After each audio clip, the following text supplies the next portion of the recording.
રાસાયણિક વિજ્ઞાનનું પહેલો જ માટે આપણી આસપાસના દ્રવ્ય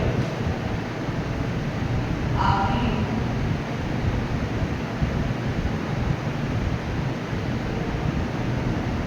આસપાસના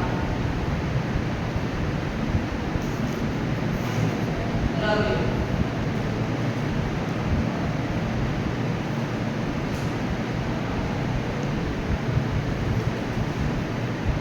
પહેલો જ પ્રશ્ન આપણો નીકળે કે દ્રવ્ય એટલે શું?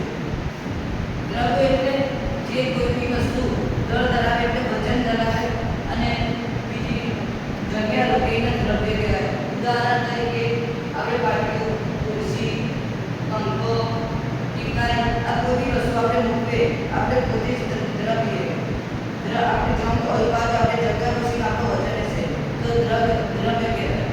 આપણે આ ચેપ્ટરના અંદર 3 ભાગ આવશે: ઘન પદાર્થ, પ્રવાહી પદાર્થ અને વાયુ પદાર્થ. ઘન પદાર્થ કે સખત દ્રવ હોય. ઉદાહરણ તરીકે આ જો એનો સૌથી સખત દ્રવ્ય તો દબાય પછી બીજા નંબર પર આવશે પ્રવાહી. એ થોડું ઓછું સખત પ્રવાહી ચીજ વસ્તુ એના જે આકાર ધારણ કરવો હોય એ કરી દે. ત્રીજા નંબર પર વાયુ એનું એકદમ ઓછું સખત છે નાની પણ આ 3 વસ્તુ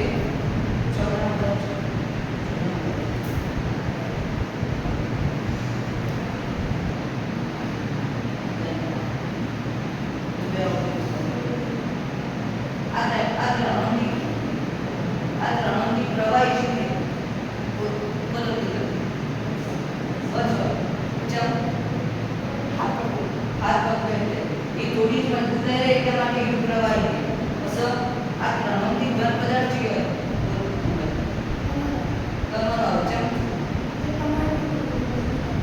કમરભાવ એટલા માટે કે આપણે એકદમ મજબૂતાઈ પકડીએ એટલે ઘન પદાર્થ એનો એકદમ સખત માટે એકદમ સખત દ્રઢ રહે એટલા માટે એને કમરથી પકડીએ એટલે એને ઘન કહેવામાં આવે. વાયુ છે ત્રણથી અગલીવાળું જોઈએ પહેલા કરશો આપણે કેસો તો નેગેટિવ જાય મતલબ છૂટી જાય આપણી એટલે એ વાયુ પદાર્થ સમજે. ઉદાહરણ મતલબ આ ચોકે મતલબ નીચે જો હે એના નોકમાં હશે કારણ એવો કશે જાય નથી નહીં કશે અને પ્રવાહી વસ્તુ જોઈએ જો આમ તો આપણે ખાવા કરીએ ગ્લાસ મૂકી સાઈડ તો ગ્લાસમાં કોઈ બી ખબર નથી આપણે પાણી પીવા લાયા કોઈ બી ખબર નથી અને એવું બીજી સાઈડ રાચી નાડે થતો હોય અને પગ લાગી ગયો તો એ પાણી ડાયરેક્ટ પગમાં પડશે અને વહેવા મળશે. જેટલું વધારે રહેશે ઓછો છે તો નહીં જાય થોડું રહેશે. અને વાયુ પદાર્થ દેખાતો નહીં દેખાય વાયુના અંદર શું આવે વાયુ પદાર્થમાં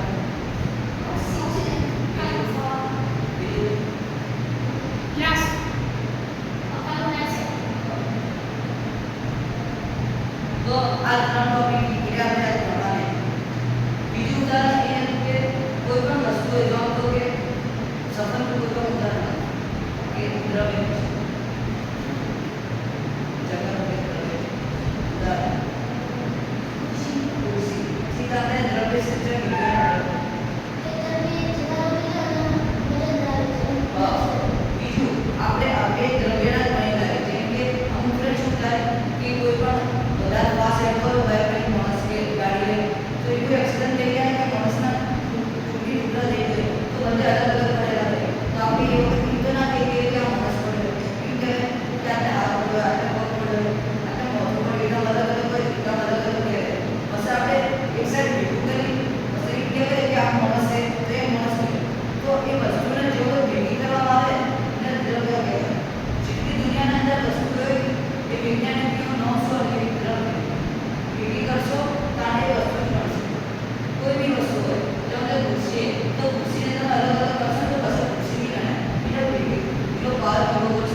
દ્રવ્ય